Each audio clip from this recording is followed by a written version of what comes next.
Magandang umaga, Kalabaw. Mayroon nga pala akong itatanong sa iyo. Napakadali lang ng sagot. Ang tanong ko sa iyo, Kalabaw, bakit ang kalendaryo ay palaging nalulungkot? Ang dali-dali ng sagot, Kalabaw.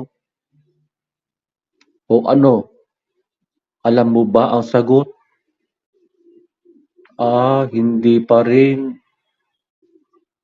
Ang sagot, Kalabaw, kaya ang kalendaryo ay laging nalulungkot kasi alam niya na mayroon na lamang siyang 30 araw. Hindi ba? Ha ha ha ha ha.